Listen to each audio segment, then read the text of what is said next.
سلام مجدد، سلام همه دوستانی که اینجا هستند و دوستانی که حالا آنلاین در خدمتشون هستیم. خیلی ممنونم از وقتی که گذاشتید. امیدوارم که صدا همه چی عالی باشه و بریم که مباحث رو داشته باشیم.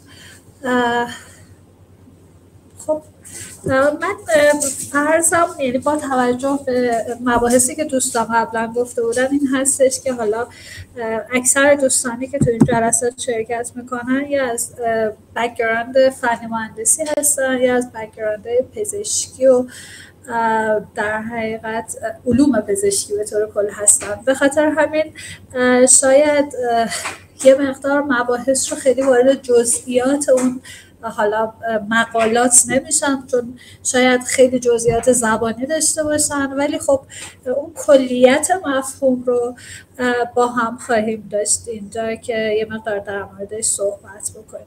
خب جلسه امروز راجع به کلاً بدنمندی، تناگینی، بدن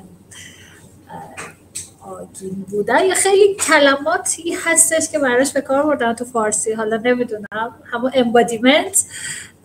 به دلایلی من خودم بدنمندی رو به کار بردم چون همه میشناسنش. وقتی یه جا شما میگید بدنمندی توی علوم شناخته شاید بیشتر میشناسنش، ولی تناگین شاید خیلی کلمه قشنگیه، ولی شاید من خودم اولین بار شنیدم نمیدونستم چه مفهومیه، ولی ترجیح میدم با همون انگلیسیش پیش بریم، همون امبادیمنت، که خیلی مفهومه رو قشنگ به نظرم رسونده و حداقل تا الان من ندیدم فارسی کلمه‌ای دقیقاً این مفهوم رو بتونه به ما القا کنه. در حقیقت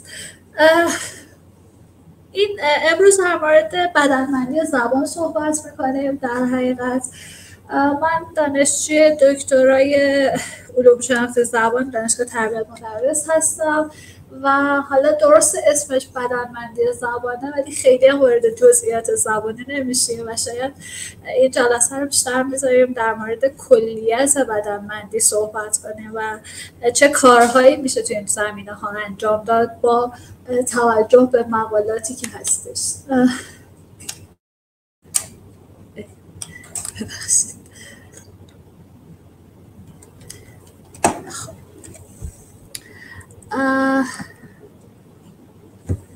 من نمی‌بینم چیزش میفته. اوکی. کیوردی که امروز داریم در موردشون صحبت میکنیم خود در حقیقت کاگنیتیو ساینس هستش، زبان شناسی، کلا علوم شناختی هست و زبان شناسی شناختی، علوم اعصاب به شناختی زبان. نمیگم عصب شناسی به خاطر اینکه عصب شناسی زبان رو برای کلمه دیگه به اسم نورولینگویستیکس گذاشتیم و بحث بدنمندی زبان هستش. ما اینجا با مفاهیم ابسترکت انتزاعی سر و کار داریم. خیلی توی کل مباحث تا آخر مبحث خیلی راجع به بحث کنکریتنس و ابسترکتنس، اینکه یه چیزی عینی هست یا انتزاعی هست، خیلی صحبت میشه بارها. دلیلش هم اینه که اگر راجع به زبان بخوایم به طور خاص صحبت کنیم، اینکه مباحث کنکریت و عینی‌تر، ملموس‌تر مباحث بدنمندی هستن شاید خیلی پذیرفته تر باشن، ولی وقتی به بحثای خیلی پیچیده تر، ابسترکت تر، انتزاعی تر میرسیم، شاید خیلی مثال سادهش توی زبان اینطوری باشه که من وقتی میگم که من به مدرسه رفتم، خب حتی گفتن این موضوع هم سلام یک مفهومی رو برای من القا میکنه، حتی ادا کردن این موضوع و نشون داده شده و خیلی هم سر این شاید بحثی نباشه که من وقتی یک مفهومی رو که حرکت رو مثلا روش توش داره، یک اکشن داره، یک فعلی اتفاق میفته رو میگم، هم یک بخشی از مغز که مربوط به حرکت هست تا حدودی شبیه به همون پترن رو داره. خب ولی بحث وقتی میره تو بحث انتزاعی تر، حالا تو انگلیسی شاید خیلی کلمه واضح باشه، مثلا میگیم grasp the idea، یعنی ایده رو گرفتن. خب آیا این هم واقعا بدنمنده؟ یعنی این که آیا من وقتی میگم مثلا اینو گرفتم دستم، خب این فرض کنیم یه بخشی از مغز رو فعال کرد که مرتبط با اینه که واقعا بگیرم این رو. حالا اگر من بگم ایده رو گرفتم هم همین اتفاق میفته یا نه؟ من اگر فرضم بر اینه که شناخت بدنمنده و زبان بدنمنده، پس این اتفاق باید میفته. و به خاطر همینه که حالا جلوتر خیلی بیشتر در موردش توضیح میدیم، مفاهیم انتزاعی برای ما خیلی مهم میشن. و بحثی که حالا حتی دوستانی که من دیدم توی علوم شناختی رشته های دیگه مثل روانشناسی هستند هم این مفهوم رو شنیدن، استعاره های مفهومی، یا مثلا اسم لیکاف و جانسون رو شاید شنیده باشن و بحثی که اونها بیان میکنن. استعاره اینجا معنیش اون چیزی نیست که ما تو دبیرستان خوندیم که حالا یه جور تشبیه استعاره، بعد یه عداتی مثلا حذف میشه دیگه، برگردیم به دوره دبیرستان و اونجا میگفتیم خب این مثلا میشه استعاره. استعاره این رو مفهوم رو نداره، کاملا یه چیزیه که اصلا خود تفکر انسان رو ما استعاری در نظر میگیریم، یعنی نه زبانش، فقط یه پله بالاتر از اون conceptual، به خاطر conceptual metaphor، یعنی اون سیستم مفهومی ذهن. حالا با اغماض بپذیریم تفکر در حقیقت استعاری هست. یعنی چی؟ مثلا من فرض رو بر این میگیرم یکی از دوستان من تو شرایط سخت زندگیش قرار داره و من میگم که ببین خودت از این شرایط بکش بیرون، خودت از این منجلاب بکش بیرون. خیلی شنیدی. خب این یه استعاره است، یه استعاره با مفهوم امروزیش، نه با مفهوم حالا ادبیش که خیلی هم تو روزمره استفاده میشه. هزار تا از این موارد داریم. یا مثلا من میگم که یه دو نفر که فرض کن از هم میخوان جدا بشن، میگیم به آخر خط زندگیشون رسیدن، انگار عشق یه سفری در نظر گرفتیم که اینا مثلا به آخرش رسیدن. یا برعکس مثلا میگیم که در زندگیشون موانع بسیاری رو تجربه کردن. اینجا هم در حقیقت ما یک استعاره رو داریم بیان میکنیم، نه به مفهوم ادبیش، بلکه به مفهوم در حقیقت استعاره مفهومی conceptual metaphor. میگم این بحثی هستش که از زبان فراتر رفته و توی خیلی از مباحث علوم شناختی شما این مبحث رو میبینید. جلوتر هم در موردش توضیح میدیم که اصلا چه اتفاقی افتاده بر اساس تجربیات بدنمند ماها، همه انسان ها، چه اتفاقاتی افتاده که یهو ما یک مفاهیم خیلی انتزاعی پیچیده مثل همون عشق، دوست داشتن رو به یک چیزی مثل سفر که خیلی ملموس‌تره، مشخص‌تره میتونیم در حقیقت شباهتش بدیم و این دوتا رو با هم مقایسه بکنیم. خب جلوتر در موردش خیلی مفصل‌تر توضیح میدیم، فقط من خواستم تو ذهنمون باشه چون این کلمات خیلی تکرار میشن. بحث بعدی این هستش که ما کلا ناگزیریم یک مقدار خیلی کوتاه راجع به زبانشناسی شناختی، فقط اون بحثش که به درد امروز ما میخوره صحبت کنیم و در نهایت وارد بحث بدنمندی زبان بر اساس یک سری شواهد عصب شناختی بشیم که هنوز میخوام بگم این موضوع این شکلی نیست که بگیم 0 و 100، یعنی یا حتما بگیم بدنمندی هست یا نیست. واقعا این موضوع بسیار بسیار چالش برانگیزیه که یه سری از اساتید، یه سری از افرادی که تو علوم شناختی حتی خیلی مشهور هستن تو دنیا اصلا قبولش ندارن این مفهوم رو. مفهوم کامل جا افتاده برای همه نیست چون خیلی ایرادات بهش گرفته میشه که حالا ما یک بخشی از اون رو بهش میپردازیم در این جلسه. یکی از بحث‌های دیگه هم که امروز در موردش صحبت می‌کنیم کلا مفاهیم رو گفتیم، مفاهیم انتزاعی ابسترکت برای ما مهم میشن برای اینکه بتونیم بدنمندی رو نشون بدیم و یکی از اونها بحث حالا متافورها هستن، استعاره ها که مقدار در موردش گفتیم و اصطلاحات که شرطشون از استعاره ها هم بدتره. اون رو هم در ادامه توضیح میدیم که به چه صورت هستش. استعاره رو یک مقدار گفتیم، حالا اصطلاح رو یک مقدار جلوتر باید توضیح بدم چون نمیخوام همه این مباحث خیلی زبان شناختی بشه. اون جایی که بهش برسیم خودش مشخص میشه که به چه صورت هست و در نهایت یک نتیجه گیری از این موارد انجام میدیم. خب بریم خود علوم شناختی رو. حتما دوستان بارها موارد این چنینی رو دیدند که در حقیقت علوم شناختی گرایش های متفاوتی داره که اینها در کنار هم کگنیتیو ساینس علوم شناختی رو به وجود میارن و همه اینها خب یک مشخصه های مشترکی دارن ولی به هر حال علوم متفاوتی هستند و یک سری از یک بک‌گراند متفاوتی میان. یعنی میخوام بگم زبان شناسی به هر حال از یک فاصله متفاوتی میاد تا مثلا نوروساینس نسبت به علوم شناختی، اما اون چیزی که همه اینها رو به هم دیگه وصل میکنه بحث به هر حال مغز و شناخت و حالا ذهن اگر بپذیریم هستش. خب حتی یه سری نزدیکی های کلا علوم زبانشناسی شناختی و میتونیم بگیم مثلا روانشناسی شناختی یا حالا روانشناسی شناختیش خیلی درست نباشه. ارتباط این دوتا با دوتا موضوع خیلی مهم شکل گرفت. یکی بحث حالا گشتالت بود که شاید روی خیلی مباحث زبانی تاثیر گذاشت چون قبل از اون اعتقاد داشتن که زبان و جمله های زبان و عبارت های زبان مثل آجرهای ساختمون هستند که کنار هم قرار میگیرن و یک مفهوم رو میسازن.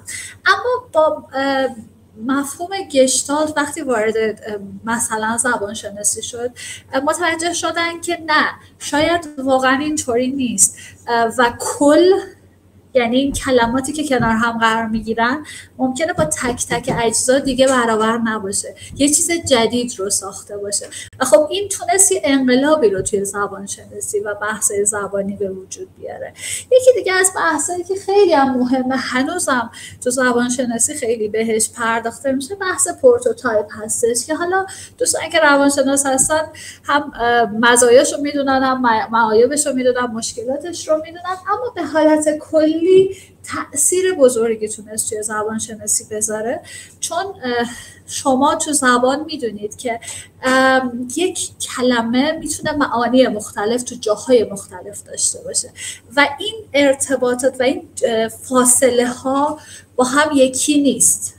هر کدوم از این معانی میتونن فاصلهشون نزدیکتر یا دورتر باشه. در حقیقت به خاطر همین هستش که خواستم بگم این ارتباطات این در حقیقت حوزه ها خیلی با هم نزدیک هستش و نمیشه اصلا بینشون یک مرزی کشید بگی خب تا اینجا زبان شناسی از اینجا مثلا روان شناسی.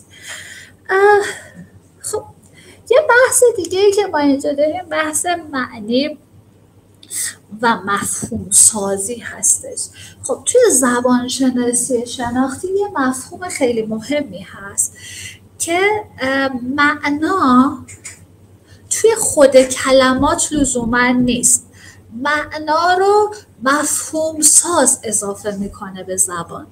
یعنی منی که دارم اون حرف رو میزنم مفهوم سازم، شما هم که دارید گوش میدید یا حالا نوشتن و خواندن فرق نمیکنه، هم منی که دارم اونو تولید میکنم هم شما که کسی هستید که اونو میگیرید گیرنده هستید، هر دومون مفهوم سازیم. مثلا به خاطر همینم بعضی وقتا شما یه چیز رو میگید طرف یه چیز دیگه مثلا متوجه میشه چون نوع مفهوم سازیتون متفاوته. به خاطر همین هستش که خیلی مهمه که بدونیم ما اینجا راجع به مفهوم سازی صحبت میکنیم. به خاطر همینه که معنا توی زبان شناسی شناختی اصلا از پیش تعیین شده و ساخته شده نیست. معنا رو کاملا شما میسازید، شما یه مفهوم ساز، حالا چه در جایگاه کسی که تولید کرده، چه در جایگاه کسی که گیرنده اون موضوع هستش. یعنی مثلا این حالا مثالی که اینجا زده انگار بگیم هممون اون دایره رو داریم میبینیم، ولی هر کی یک بخشی از اون رو انگار اومده بولد کرده برای خودش و مفهوم سازی کرده. یعنی اون جایی که پررنگ شده رو انگار ما اومدیم مفهوم سازیشون کردیم. یا یه وقت میبینید کل دایره رو میخواستیم مفهوم سازی کنیم، یک وقت مثلا شعاع اون یا قطر اون. خب این حالا خیلی عینیشه، ولی این رو فرض کنیم توی موارد زبانی بحثایی که حالا هست و اینها. به خاطر همینه که ما میگیم مثلا معنا یک بار مصرفه، یعنی من یه چیزی رو میگم با توجه به شرایطش، بافتش، معنای درون بافتش، برون بافتش، خود جمله ها، کلمه ها، همه اینها کنار هم در حقیقت اومدن یه مفهومی رو ساختن، ولی همین یه باره. میدونید ایمرجنت، پیدایشیه معنا از پیش تعیین شده نیست. خب این معلومه خیلی تاثیر میذاره توی اینکه پس بدنمندی رو هم بهتر بتونیم بپذیریم. مفهوم سازی اصلا بدنمنده. چرا بدنمنده؟ حالا من جسارت نمی کنم این یه مثال دوستان خیلی بیشتر از من میدونن این مباحث رو. شما مثلا چشم رو در نظر بگیرید، آناتومی چشم و شرایطی که داره. خب ما این شکلی داریم دنیا رو میبینیم، ما بر اساس چشم خودمون داریم دنیا رو میبینیم. خب یه سری شرایط داره، یه سری ویژگی ها داره، یه چیزایی رو میتونه ببینه، یه چیزایی نمیتونه ببینه و من دنیا رو اینطوری درک کردم. من اگر چشمام یه رنگای دیگه‌ای رو میتونست ببینه، نمیدونم گوشم یه حد دیگه‌ای از مثلا صدا رو میتونست بشنوه، مثلا ممکنه شناخت من متفاوت میشد. اگر حتی چشم من به جای اینکه اینجا باشه روی زانوهام بود، شاید دنیا یه شکل دیگه اصلا متوجه میشدم. خب چون الان بالا و پایین رو یه طور دارم درک میکنم بر اساس اینکه چشمام اینجاست. اگر چشمام پایین بود ممکن اصلا بالا پایین چپ راست اصلا همه چی یه جور دیگه ادراک میشد. به خاطر همینه که ما میگیم مفهوم سازی بر اساس بدن شکل گرفته، حتی توی زبان. یعنی این توی زبان ما هم خودش رو نشون داده. مثلا من میگم تورم بالا رفت. خب چرا میگم بالا رفت؟ چرا نمیگم چپ رفت مثلا؟ خب چون معمولا از زمانی که ما به دنیا اومدیم و بزرگ شدیم یه چیزای مثلا بزرگ بالا بودن، چیزای کوچیک‌تر پایین بودن بر اساس این آناتومی. یک انسان دو پایی که چشمش اینجاست، حالا نمیدونم اگر 4 پا بودیم و احتمالا چشممون جای دیگه بود، گوشمون جای دیگه بود، احتمالا اتفاق دیگه ای میافتاد. پس کلیت بدنمندی این هستش، میخواد بگه که من انسان بر اساس تجربیات بدنمندی که از زمانی که حالا حداقل به دنیا آمدم تا الان، شاید هم حتی قبل از اون، کسب کردم که یه سری از اینا حالا بهش میگن یونیورسال، جهانیه برای همه انسان ها، اون حالت رو داره. یه سری چیزاش ممکنه فرهنگ به فرهنگ فرق بکنه و مسائل اینجا. خب از اونجا میرسیم به یه بحثی به اسم طرحواره تصوری یا تصویری، حالا تصوری بهتر. یعنی ما بر اساس پس این جسمی که داشتیم یک مفاهیمی رو تو این دنیا درک کردیم. مثلا من از وقتی که به دنیا اومدم همه چیزو داخل یه چیز دیگه متوجه شدم. یعنی مثلا ظرف غذایی که مثلا مادرم می آورده توش غذا بوده و مثلا قاشق رو داخل اون میذاشته، مثلا همه چیزی داخلی از خود من داخلی اتاقی بودم، مثلا داخلی تختی بودم، بعد داخلی اتاقی بودم، اون اتاق داخلی یک خونه ای بوده. پس من یه طرحواره طرحواره تصوری در حقیقت از این موضوع دارم. پس طرحواره‌ام که دیگه دوستان روانشناس بهتر از من میدونن، معنیش ایمیج و تصویر نیست، یک مقدار انتزاعی تر از اون هستش.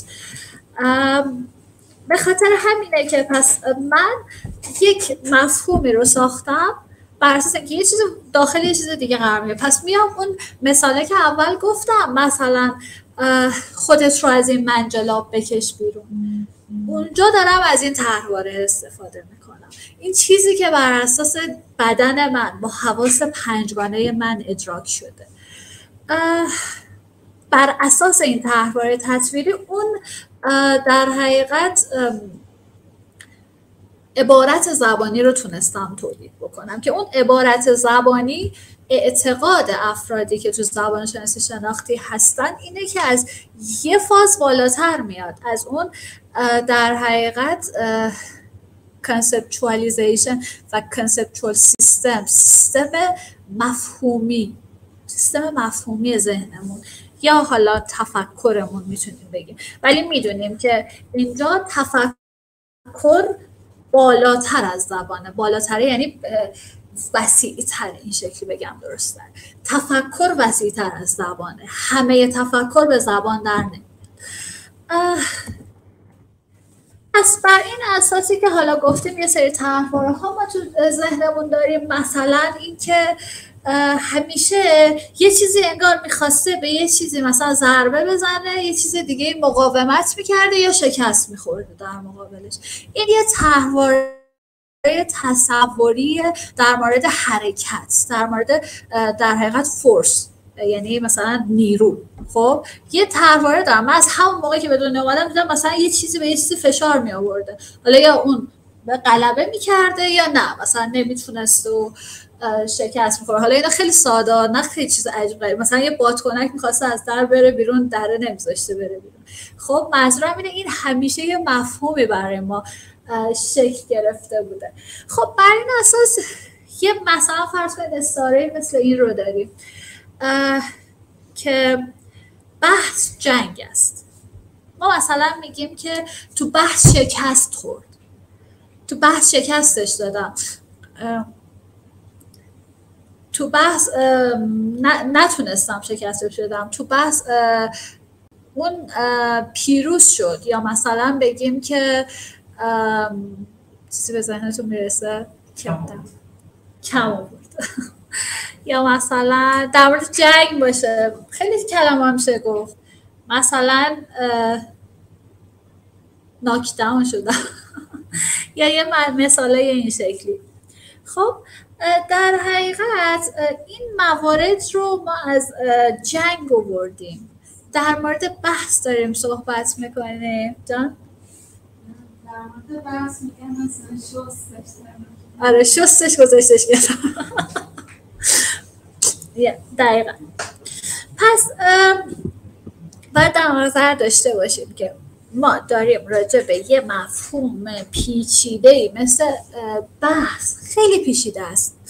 حالا نمیخوام فلسفی که اصلا من بلد نیستم صحبت کنم، دوستان اصلا بهتر از من بلدن، ولی این مباحث خیلی پیچیده میشن. یعنی مثلا همون چیزای خیلی ساده که ما فکر می‌کنیم خیلی ساده است، خب خیلی پیچیده است وقتی بخوایم بریم از لحاظ فلسفی بررسیش کنیم. واقعا بحث چیه، چه جوری به وجود میاد مثلا. خب ما میایم اینو ببینید ذهن ما چقدر قشنگ داره کار میکنه. اینا میاد با یه مورد خیلی ساده مفهوم سازیش میکنه که جنگ دیگه هممون جنگو یا دیدیم، تجربه بدنمند ازش داریم، یا شنیدیم یا تو تلویزیون دیدیم، یا یه نفر نمیدونم ممکنه یه فضایی بوده حتی لمسش کرده باشه اون شرایط، ولی به هر حال همه آدم میدونن جنگ چیه، به هر حال با حواس پنجگانه‌شون اینو درک کردن. یا وقتی اون میگیم عشق سفر است، خب عشق یه چیز پیچیده خیلی اصلا معلوم نیستم چطوری باید تعریفش کنه، ولی وقتی با سفر میایم مفهوم سازیش میکنیم، سفر یه چیزیه که ما بر اساس تجربه‌های بدنمندمون همیشه درگیرش بودیم، از وقتی که خیلی کوچیک بودیم. همین با هر حال نه سفر حتما بلند، اصلا از اینجا تا سر کوچه رفتیم، پس میدونستیم یه چیزی شروع میشه یه جا تموم میشه، ممکنه تو مسیر مثلا موانعی باشه. پس یه جورایی بر اساس اون طرحواره هایی که ساختیم یه سری استعاره هایی هم ساخته میشه. در حقیقت از یک مفهوم پیچیده ما میخوایم، چون مفهوم پیچیده ها رو میخواستیم توضیح بدیم و چون تفکر ما در حقیقت انگار این تو تفکر ما بوده، حالا میخوایم به زبان بیاریمش. باید یه جوری این دوتا با هم مچ بشن تو اون بحث اون سطح بالای تفکر تا ما بتونیم اونو تو زبان هم داشته باشیم. و در حقیقت این هم همون عشق سفر است رو داره مثال میزنه، مثل اینکه گفتم حالا مثلا به انتهای زندگی مشترکشون رسیدن، در زندگی موانع خیلی زیادی رو تجربه کردن. اینا چیزایی نیستش که ادبی باشه، اینا چیزایی که ماها تو روزمره هم خیلی استفادهش، یعنی اصلا فرض بر اینه که ما تو زبان از استعاره خیلی بیشتر داریم استفاده میکنیم تا زبان غیر استعاری، چون اصلا مفاهیم پیچیده رو ما همش داریم میگیم و مفاهیم پیچیده بر این اساس توضیح داده میشن. خب بریم راجع به embodied cognition که کلا شناخت هم بدنمند میتونه باشه. این ارتباط بدن، مغز، جهان اطراف ما، اینها مواردی هستن که واقعا توی شناخت نمیشه ازشون گذشت. نمیدونم مثلا همون کتاب تاگارد که برای کنکورم هستش، اسم کاملش هم یادم رفت، ذهن در اومدی بر آره همچه اسم دارم. شما کنکور دادید آخه کتاب تاگارد میگیم به خاطر این نمیدونم. توی اون کتاب هم در حقیقت دیده باشید اون بحثی که حالا بحث انتقاد رو میاره میگه دیگه، میگه خب اینجا مثلا یه سری موارد دیگه هم مهمه، مثلا ایموشن مهمه، خب ما داریم اینجا میگیم بدن هم مهمه و اصلا نمیشه ازش به راحتی گذشت. از شناخت بدنمنده، فرض ما بر اینه، کسایی که بهش معتقدن این شناخت بدنمنده و خب حالا ما داریم از یکی از کارکردهای عالی شناختی مغز صحبت میکنیم که زبان هستش. یه بحثی داریم اینجا فور ای کاگنیشن که خب حالا به طور کلی بر این اساس هستش که حالا مغز یا ذهن بستگی داره که شما کدوم رو بخواید در نظر بگیرید، بدنمنده، حالا embodied میشه بدنمند، embedded جای گرفته در بستر مثلا اجتماعی و اینکه لوکال نیست، بین انسان ها هستش و اینجور نیستش که مثلا تو مغز شما باشه فقط یه چیزی. از این جهت میگم لوکال نیستش و دیستریبیوتده بین آدما، یعنی شما شناختتون جدا از آدمای دیگه نیستش از این جهت و اینکه فعلیده است، یعنی اینکه enacted در حقیقت با حرکت و مفاهیم در حقیقت enacted، نمیدونم فارسی فعلیده گفتم ولی اصلا کلمه خوبی نیست برازم، مرتبط با حرکت دیگه، یعنی یک جا نیست، ساکن نیست، اینطوری بگیم شاید بهتر میشه. حالا این خب خیلی بحث مفصلی داره، من فقط خواستم بگم که یعنی embodied cognition در نهایت میرسه به 4E cognition، شناخت حالا 4E که 4Eمون بودش embodied، embedded، enacted، extended. حالا اگر دوست داشتید میتونید بعدا مفصل همونش بخونید. خب یه بحث دیگه ای که اینجا هست، قبل از اصلا بحثای بدنمندی زبان خیلی مطرح بوده و هنوز هم هست البته. حالا فرگی و راسل و ویتگنشتاین و اینا شاید دوستان بشناسند، حالا با بک‌گراند متفاوتی که هستن. دیدگاه اونها رو اگر به بخش زبانش فقط بخوایم در نظر بگیریم، خب میتونیم بگیم که امبادیمنت رو در نظر نمیگیرن و غیر بدنمند بودن برای اونها مطرحه که ما اینجا در حقیقت داریم نشون فرگه و راسل. اگر یادتون باشه یا دیده باشید یه همچین جدولایی هستش توی منطق سوری و بحثای اینکه پی آنگاه کیو باید نات پی نات کیو، نمیدونم دوستان با این آشنایی داشته باشن توی منطق اینها، منطق گزاره ها و این بحث هست. حالا نمیخوام وارد جزئیاتش بشم، فقط خواستم بگم که اونجا دیگه معنی با اون معنی که ما میگیم خیلی فرق داره. یعنی چی؟ یعنی حتی اگه 2 تا جمله بی‌معنی هم شما بدید ولی این فرمت رو داشته باشه بهتون جواب میده. خب اصلا کاری نداره که شما چی دارید بهش میدید، یعنی انگار یه دستگاهیه، شما 2 تا جمله بهش میدید، اگر این پس این اتفاق میفته، دیگه کاری نداره که اون اگر و پس اصلا مفهوم داره تو زبان، آیا واقعا اتفاق میفته یا نمیفته، کاری با این موضوع نداره. شما یه اگر میدید یه آنگاه میدید، حالا میگه خب اوکیه پس اوکیه، پس این گزاره درسته یا صادقه، در حقیقت تروه، اگر نه مثلا فالسه. خب یعنی مثلا گفته اگر ماه از پنیر درست شده باشه آنگاه بسکت توپای بسکتبال گردن. خب 2 تا چیز کاملا بی ربط داره میگه. خب ماه از پنیر ساخته شده، مثلا بسکتبال گرد. خب ربطی به هم نداره این 2 تا، ولی شما برید داخل این بهتون جواب میده. خب اگر اینجوری باشه پس اینجوریه، پس اگر خب بگیم ماه از پنیر باشه بس اون در حقیقت توپم گرده، پس این میشه، این گزاره صادق میشه. اگر هر دوش منفی باشه باز اینجا نوشته دیگه چه اتفاقی میفته. نه فرد داخل چت گفته که از نظر دستوری درست هم و معنایی نه. بله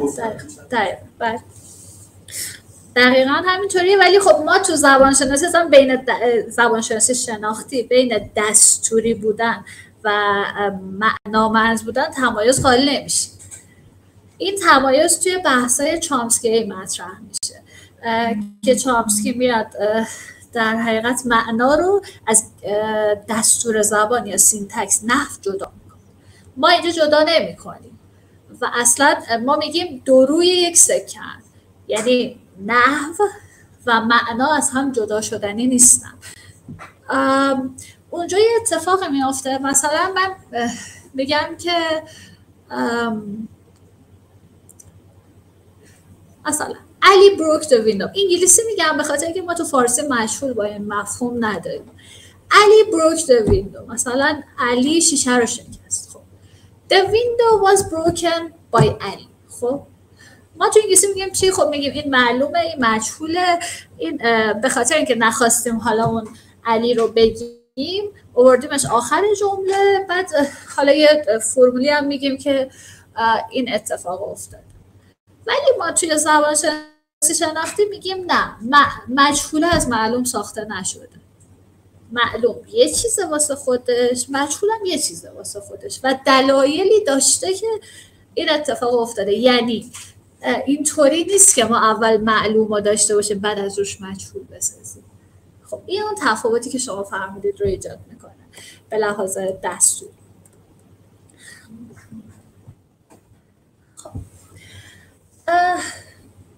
کاملا برعکس این موضوعی که حالا قبل از این در موردش صحبت کردیم، ما اینجا در حقیقت به اهمیت مغز و بدن بسیار معتقدیم. پس معنا در درجه اول زبان شناختی نیست، بلکه بر اساس پردازش‌های حالا بگیم احساسی، افکتیو، احساسی بهتره فکر کنم. سنسوری موتور، اصلا سنسوری موتور ما یعنی بحث حسی حرکتی از اینجا به طور جدی برای ما شروع میشه که واقعا فقط همه چیز زبان شناختی نیست. بحث حسی حرکتی چقدر توی پردازش‌های زبانی میتونه مهم باشه.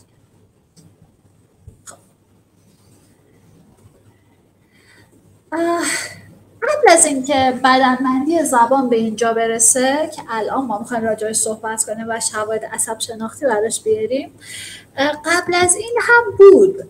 یعنی از 1980 که کتاب لیک آف و جانسون در حقیقت مطرح شد به اسم Metaphors We Live By، بحث بدنبندی زبان در حقیقت تئوری مطرح شد 40 سال، بیشتر از 40 سال پیش. ولی خب شواهد عصب شناختی مثل الان نمیشد به دلایل مختلف که میدونیم. الان پیشرفتی که الان هست نسبت به گذشته خب خیلی متفاوته این دو تا دنیا واقعا. و موقع این به لحاظ تئوریک مطرح شده و خب خیلی مثالهای زبانی هم براش اومده. من تئوری میگم منظورم اینه که عصب شناختی نیست یا اکسپریمنتال نیست، ولی منظورم این نیستش که حالا فقط یه چیزیه که یه ادعاست. نه واقعا خیلی شواهد زبان شناختی هم براش آوردن، ولی خب کار اکسپریمنتالی نبوده به اون صورت. بعد از اون ماجرا و خب الان که بحث عصب شناختی خیلی بولد شده، خیلی خب تکنیک هایی میشه استفاده کرد. همه تکنیک هایی که ما توی موارد دیگه استفاده میکنیم توی روانشناسی شناختی، نوروساینس استفاده میکنیم، کاملا تو بحث زبانی میشه استفادهش کرد و به خصوص تو بحث بدن. فقط خواستم این نکته رو بگم که این مورد واقعا مورد جدیدی نیستش، پس که ما داریم راجع به بدنبندی صحبت میکنیم و بدنبندی زبان. و تو پرانتز بگم که نویسنده این کتاب لیکاف و جانسون هستن. لیکاف حالا زبانشناس، البته زبانشناس سیاستمدار معمولا میشن، نمیدونم چجوریه، ولی جانسون اصلا فیلسوف بوده و در حقیقت یه جورایی باز این بحث از فلسفه وارد بحث زبانشناسی میشه. این مثالی که فقط من اینجا بردم اینو ببینیم خوشگله. میخوام بگم که از همون جایی که راجع به پروتوتایپ صحبت کردیم که گفتیم توی روانشناسی هم خوب مطرح شد، الئونور روش گفت و خیلی داستانا، ما تو زبانشناسی شناختی هم همچین مفاهیمی رو در حقیقت باهاش سر و کار داریم. خب بذارید این مثالا رو ببینیم، اون تصویر مشخص تر میشه. الان انگلیسی هاش رو پایین نوشتم، من شبیهش رو تو فارسی نوشتم. ببینید کاری نداریم TR چیه، LM چیه، اونایی که نوشته چیه، فقط خود تصویر رو ببینید. تصویر بالایی خب ببینید همش رویه است، خب مفهوم رویه رو داره میگه. ولی من میگم وقتی میگه علی از روی پل رد شد، خب پل یه چیز صافیه. خب بعد میگم علی از روی تپه رد شد، علی از روی دیوار رد شد. خب اینا سه تا طرحواره متفاوتن تو ذهن من. درسته همه اینا رو دارم با روی مفهوم سازی میکنم تو زبان، ولی خب فرق داره. اصلا تو عکسش هم ببینید مشخصه دیگه. اولیه داره مستقیم میره از روی پل یه چیز صافه دیگه. تپه یه چیزی که حالا یه ذره قوس داره، با یه مثلا شدتی میره بالا میاد پایین. ولی دیوارم میبینیم دیگه کامل رفته بالا اومده پایین. خب اینا متفاوتن. شما نمیتونید بگید که همه اینها یه مفهوم رو دارن. خب پس بر اساس این میایم در حقیقت یه همچین شکلی رو براش میکشیم. حالا اینکه چجوری میکشیمش و این داستانه یه چیز خیلی زبان شناختی هستش که واقعا الان نیازش نداریم. فقط اینکه در نظر داشته باشیم واقعا متفاوته، همینطور که الان توی تصویر میبینیم. یعنی طرحوارش متفاوت اصلا تو ذهن. خب حالا میخوایم بریم سر این موضوعه که از اول هم خیلی به راجبش صحبت کردیم. بدنبندی زبان، شواهد عصب شناختی که میشه براش آورد. من خیلی وارد جزئیاتش نمیشم. به صورت کلی من راجع به این مقاله دارم صحبت میکنم. مقاله ها لیستش تو آخرش در رفرنس هست و خب من این پاورپوینت رو در اختیار شما میذارم. حالا نمیدونم چطوری دوستان به دستتون میرسونن. ولی خب بیس کار اصلی که امروز داریم بر اساس این مقاله است که خودش یه جورایی ریویو روی همه کارهایی که تا حالا انجام شده، آخر 2021 هم منتشر شده. خب قبل از اینکه وارد بحث شیم باید یه ریمایندر بزنیم، برگردیم به مفهوم در حقیقت ابسترکت بودن، بگیم مفهومای ابسترکت چی هستن. یادتون هستش که من گفتم یه چیزایی خیلی کانکریتن، یه چیزایی خیلی ابسترکتن، درسته؟ خب ما بحث کانکریتنس رو و ابسترکتنس رو با هم مطرح کردیم.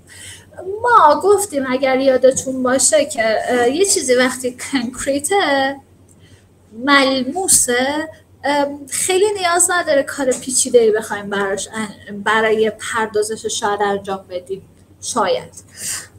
و از اون جهت این مفهومش این هستش که حتی از لحاظ شاید بحث‌های علوم شناختی و حالا علوم شناختی زبان هم میتونیم بپذیریم که بیشتر افراد معتقدن خب یه چیزی که در حقیقت کانکریت هستش مرتبط با سنسوری موتور ما هستش. یعنی همون مثالی که اول زدم، من اگر بگم که من اینو بردارم یه جایی از مغزم فعال میشه، هر جایی، خب کاری نداره، یه جایی تو موتوریای من مثلا فعال میشه.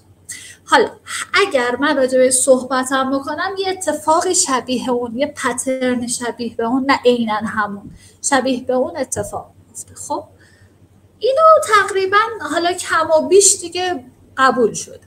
اما من اگر بگم ایده رو گرفتم چه اتفاقی میفته؟ آیا اونم همینجوری پردازش میشه یا نمیشه؟ اگه من فرضم بر اینه که بدنمندی وجود داره و زبان بدنمنده، شناخت بدنمنده، پس اون بحث ابسترکت هم باید بدنمند باشه. و این موضوع اصلا از اینجا پیش اومد. پس اینو در نظر داشته باشید که ما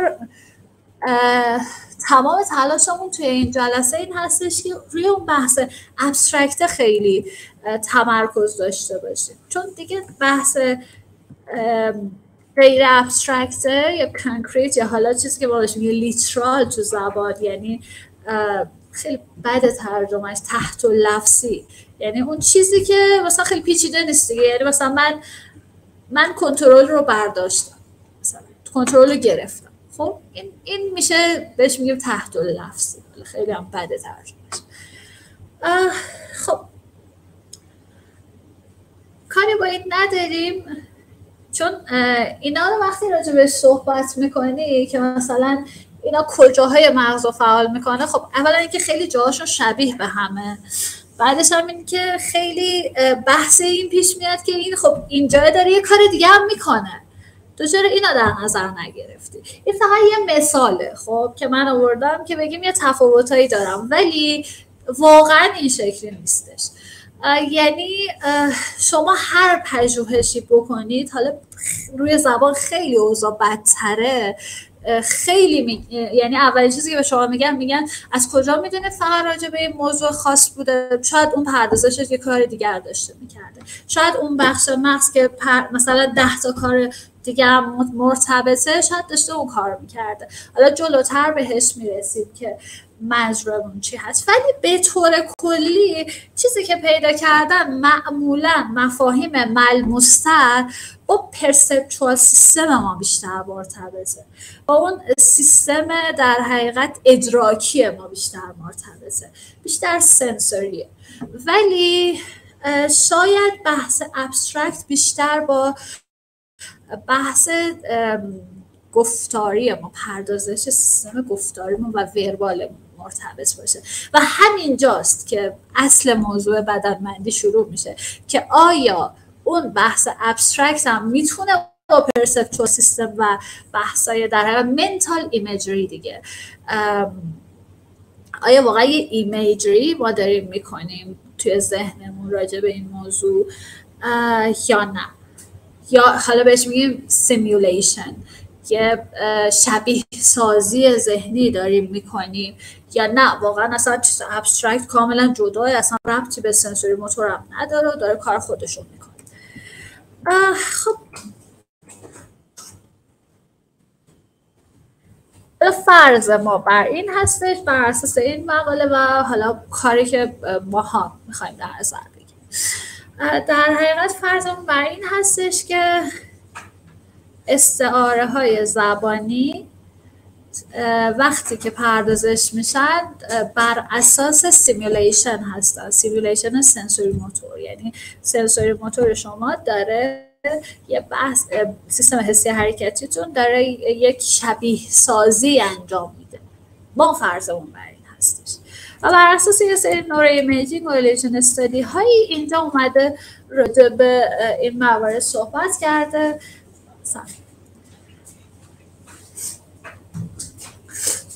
راجع به متافورهایی که در دامنه های سنسوری موتور مختلفی هستن، فقط هم اکشن یا حالا حرکت نیست. ببینید مثلا موشن، اکشن، تکسچر، تیست، تایم خیلی موضوع عجیب غریبیه توی این موضوعات، چون حالا دوستان از بک‌گراندهای متفاوت هم هستن، حتما بهتر از من میدونم واقعا بحثای اینکه اصلا تایم، گذر زمان چیه و اینکه اصلا ما چطوری ادراکش میکنیم، بعد دیگه بدتر از اون حالا زبان چطوری اصلا اینا داره در حقیقت مفهوم سازی میکنه.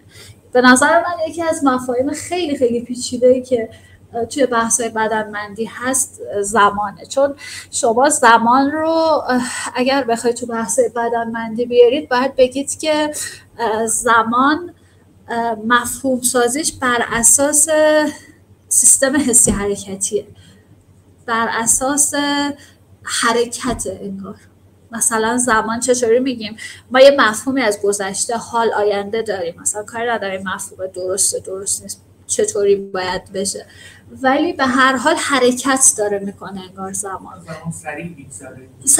بعضی وقتا دقیقا تو مثلا زبان هم ما اینو داریم دیگه، مثلا میگیم وای چقدر زمان کش اومد مثلا.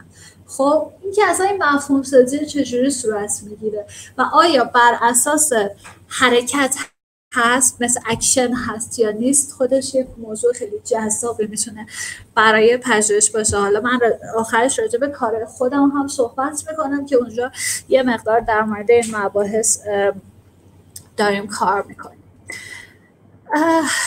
و اصطلاحات که یه مقدار بحث رو پیچیده تر کرد. اصطلاح رو چیزی در نظر گرفته که با متافور یا استعاره یه ذره فرق میکنه. راحت تر بخوام بگم مثلا استبلیش شده است، توی ذهن ما فیکسه. استعاره فیکس نیست. مثلا من از فارسی مثال نمیارم، دلیلش اینه که فارسی زبان استعاره است و استعارهش اصلا شبیه انگلیسی نیست. انگلیسی خیلی مشخص ترن، فارسی اصلا خیلی داستانش خیلی سخته. یعنی من خودم هم که با استادم مثلا صحبت میکنم، ایشون حالا به انگلیسی کار کردن میشه میگه اصلا زبان فارسی که زبان استعاره است اصلا خیلی سخته تو استعاره فارسی کار کردن.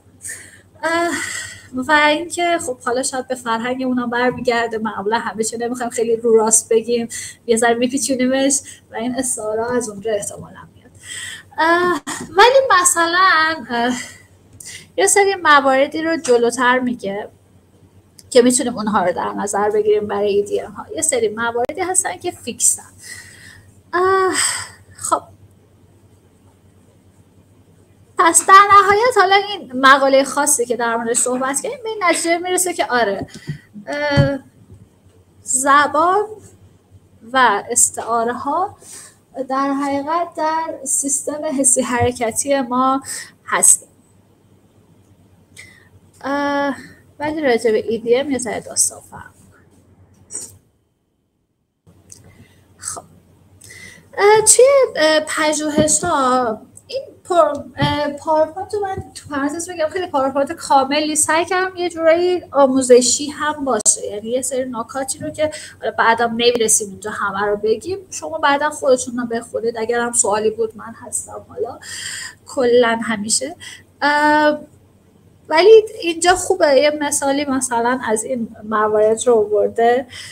مثل همون که گفتم دیگه، بحث استعاره‌ای که بر اساس سیستم حسی حرکتی هستش که the man grasped the idea، مثلا اون مرد ایده رو گرفت. یه چیزی که بر اساس سنسوری موتور نباشه مثل چیه؟ the man wanted، اون مرد خواستن که بر اساس سیستم حسی حرکتی نگید هست، فرض کنیم نیست، چون منظورم اکشنه اینجا. خب چون بخوایم حساب بکنیم همه چی میره تو سیستم حسی حرکتی از سمت خودش، از اون در حقیقت دریچه خودش. و لیترالش هم که مثل اینونه که بگیم the man grasped the hand، یعنی دستگیره رو گرفت. اونجا گفتیم ایده رو گرفت، اینجا میگیم مثلا دستگیره رو گرفت. خب یه بحثی هم که هست، اومدن گفتن خب نه کل موتور کورتکس رو در نظر بگیریم برای اینکه ببینیم سنسوری موتور فعال هستش یا نه. بیایم یه کار دیگه بکنیم، بیایم سمنتیک سوماتوتوپی در نظر بگیریم، بخشای مختلف مغز. یعنی مثلا بیایم جملات مربوط به مثلا دست رو بدیم، بعد فقط هم ریجن آف اینترست، اون جایی که میخوایم مورد بررسیش قرار بدیم، مثلا بیاد بشه این بخشی از مثلا پرایمری موتور کورتکس که مربوط به دسته یا به مربوط به پای.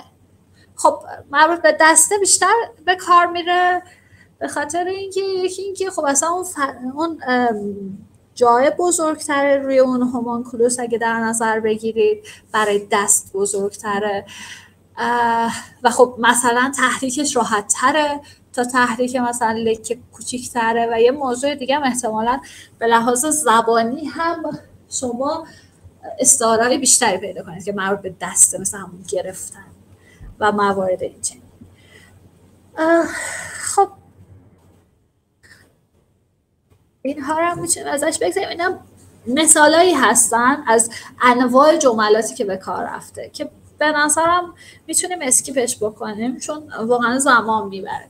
یه موضوعی که تحقیقات زبانشناسی این شکلی رو پیچیده میکنه اینه که شما وقتی جمله میخواید به طرف بدید، مثلا فرض کنید یه جمله لیترال تحت لفظی مثل the man grasped the handle، بعد یه چیزی مثل the man grasped the idea، ایده رو گرفت، خب با اینکه دستگیره رو گرفت. خب یه موضوع اینجا پیش میاد، شما باید اون طول جمله هاتون یکی باشه وقتی دارید مقایسهشون میکنید، تعداد حتی واژه هاشون باید یکی باشه، حتی به لحاظ سختی از لحاظ ادراکی اینا باید یکسان بشه.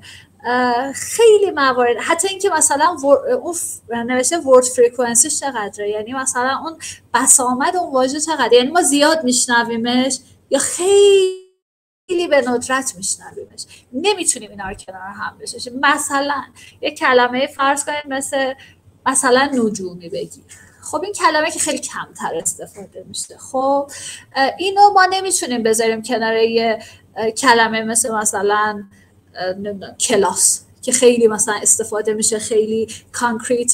به خاطر همین این جمله ها رو یکی کردن و وقتی که میخوایم با هم دیگه در حقیقت مقایسه‌شون کنیم به لحاظ مشخصه های نوشته سایکولینگویستیکس، یعنی روانشناسی زبان هم باید بررسی بشه. واقعا کار ساده ای نیستش،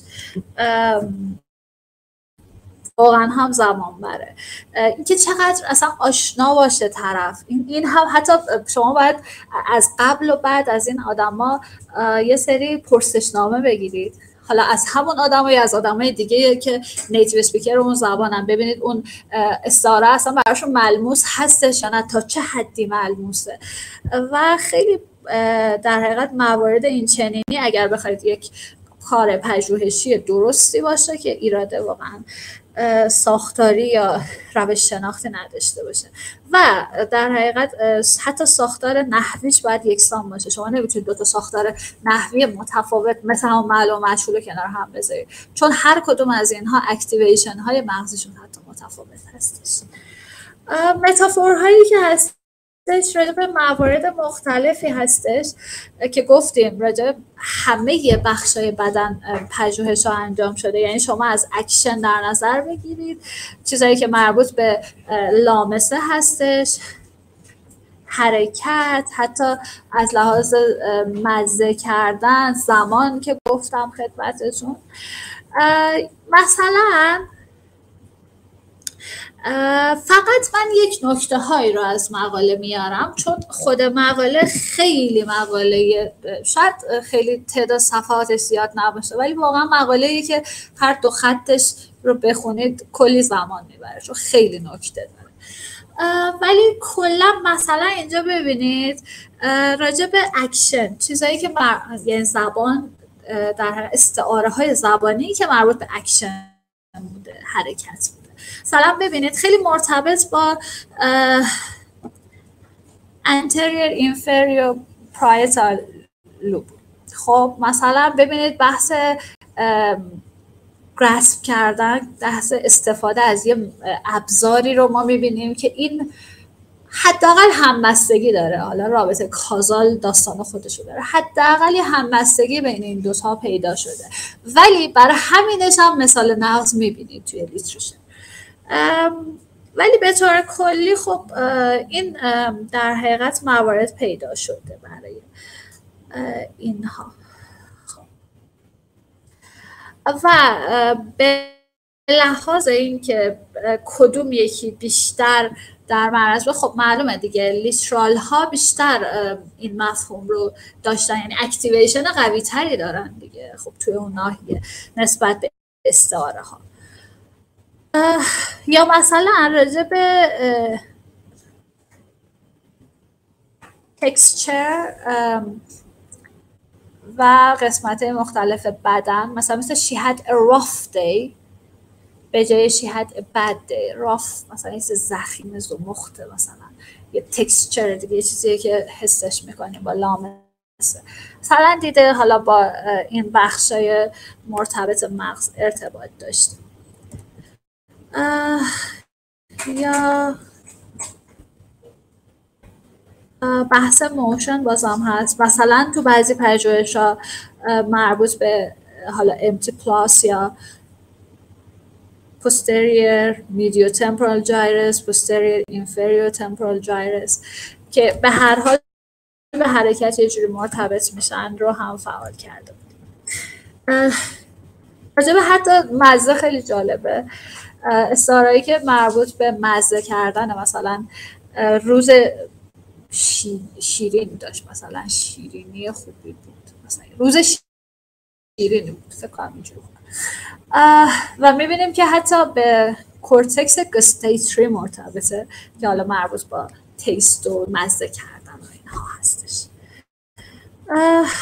میخوایم بگیم که زبان رو جدا نکنیم از، یعنی کل شاید این مبحث داره اینو میگه، از کل شناخت نمیتونیم جداش بکنیم و از بحث حالا سنسوری، موتور، حسی، حرکتی. تایم، زمان رو که حالا مثال هم زدن دوستان،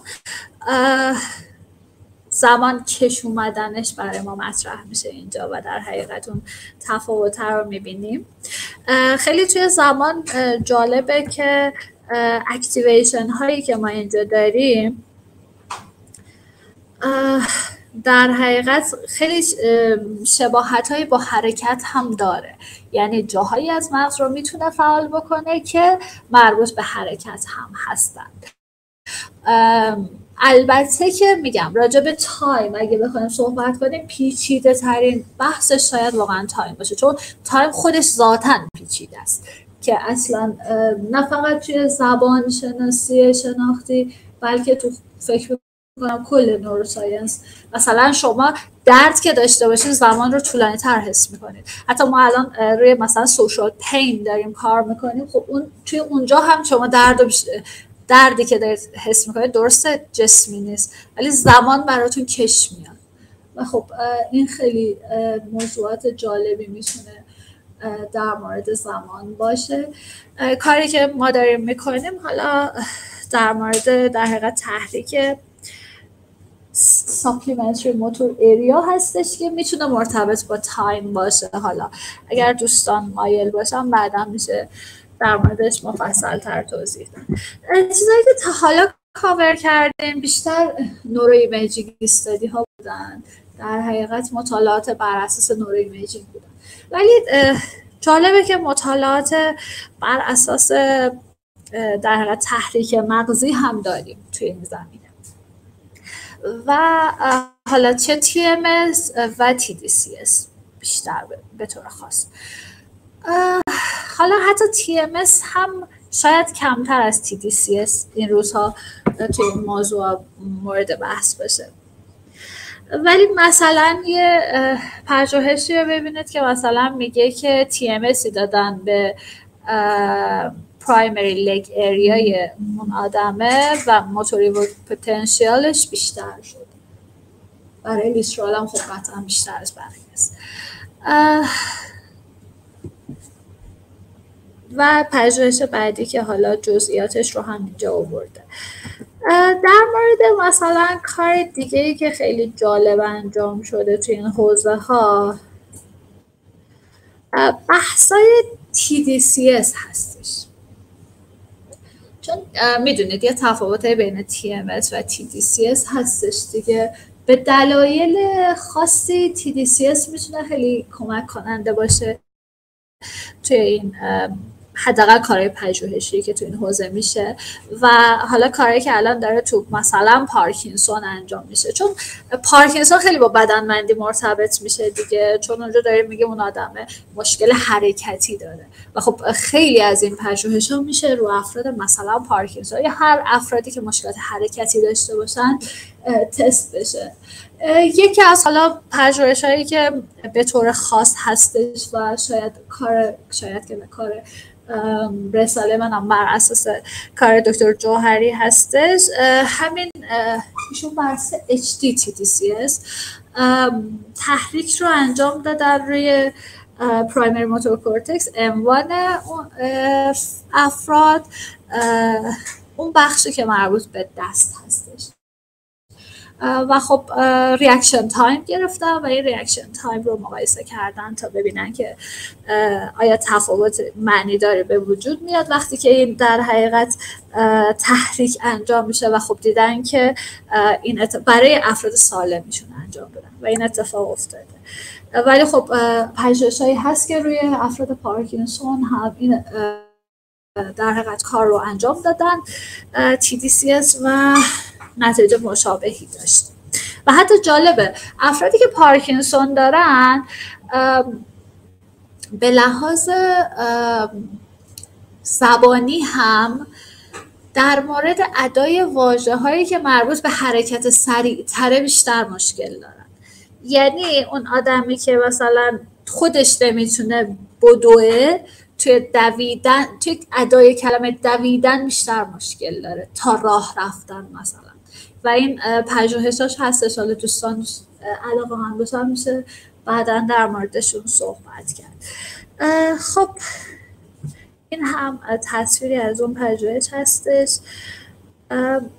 فقط باید توجه داشته باشیم که یک سری نگاتیو ریزالت ها در این مورد هستش، یعنی یه سری نتایجی هم کاملا برعکس این مواردی که تا حالا بهش پرداختیم هستش که نشون میده شاید این ادعای بدنمندی واقعا به این صورت نباشه. البته که خب توی مقاله اگر برید بخونید فرصتش رو داشته باشید کامل توضیح داده که چه جواب و چه پاسخهایی به این در حقیقت نتایج منفی داره. ولی مثلا ببینید توی این نتیجه ها نه این که گفتن اصلا زبان بدنمند نیست، بیشتر گفتن که شاید مثلا استعاره ها بدنمند نیست، شاید درجه بندی داره در بدنمندی تو استعاره ها مثلا. ولی اینکه کلا بخوایم بدنمندی رو رد کنیم شواهدی نیست که کلش رو بخواد رد کنه. ببینید 2 تا دیدگاه اصلی داره بدنمندی، یه رویکرد قوی داره، یه رویکرد ضعیف داره. واقعا رویکرد قوی که حالا خیلی فلسفی میشه و من دیدم دوستان فلسفه خیلی علاقه‌مند هستن به موضوع، خیلی رویکرد بدنمندانه قوی هستش به شناخت. ولی اون چیزی که اینجا هستش نه به اون قوت فلاسفه نیست واقعا، یه چیز بینابینه، چون حداقل به لحاظ نوروساینس نمیشه اون موارد رو هنوز حداقل تا الان نشده که تاییدش کرد به اون صورت. یه نکته دیگه هم بگم در مورد اینکه حتی واقعا هایر اوردر اریاها فارسی انگلیسی شد کلا اون بخشای بالاتر، یعنی اون بخش اولیه نه، پرایمریا نه، یعنی پرایمری موتور کورتکس نه، پرایمری اودیتوری نه، پرایمری ویژوال نه، یه سطح بالاترش مثلا ساپلیمنتری موتور اریا، آیا اینا هم میتونن توی بدنمندی تاثیر داشته باشن یا بدنمندی فقط مربوط به اون پرایمریاست؟ یعنی اون خب میدونیم دیگه مثلا راجع به دیدن شما یه ویوان دارید، خب مثلا که میشه پرایمری ویژوال کورتکس شما، یا مثلا راجع به همین حرکت مثلا M1 داریم. خب میگه آیا فقط اینها میشه بدنمندی رو توشون در نظر گرفت یا موارد دیگه رو هم میشه در نظر گرفت؟ اینجاست که تفاوت رو یک مقدار ایجاد میکنه بین رویکردهای بدنمندی. یکی از کسایی که حالا خیلی مطرحه تو این حوزه و این مقاله بر اساس کار اون هستش پروفسور دسای هستش که ایشون معتقده که حتی اون بخش های هایر اوردر که لزوما حالا پرایمری و اولیه هم نیستن میتونن در حقیقت با بدنمندی مرتبط باشن و در حقیقت با اون سنسوری موتور سیستم. خب خیلی میخوام طولانیش کنم، اگر کم کم دیگه جمعش کنیم فکر کنم ایده خوبی باشه. خب در مورد ایدیم و متافور که گفتیم، ولی کلا باید بدونیم که ایدیم ها خیلی شرایطشون سخت تره. بازم EDM یعنی چی؟ مثل اینجا ببین مثلا گفته spill the beans،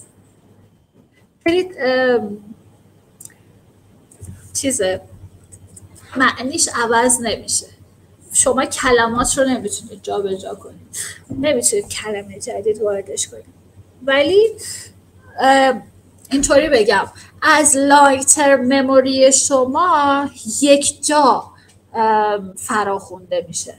خب ولی grasp the idea چون میتونه جایگزین بشه با مثلا grasp the situation یا هر grasp دیگه ای، اون یک جا نمیاد از لانگ ترم مموری شما و اینجاست که اون داستان اصلی پیش میاد که حالا بالاخره زبان بدنمند هست یا نیستش، چون داره یک جا در حقیقت ریکال میشه برای شما و این یک جا بودن مسئله داره درست میکنه برای این موضوع که اصلا این آیا مرتبط با بحثای سنسوری موتور هست یا نیستش. به هر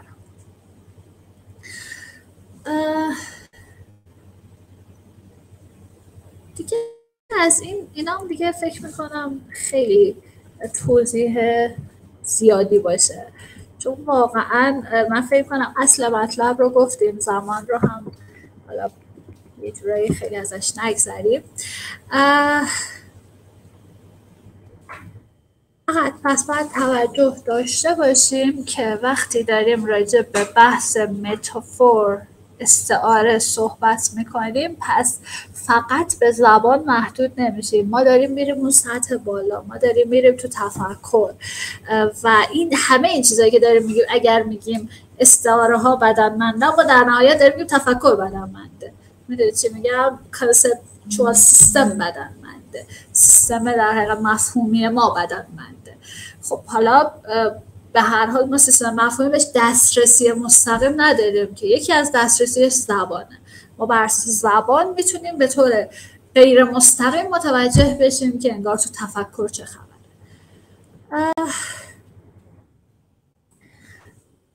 فکر میکنم که اینها هم همون موارد باشه. خب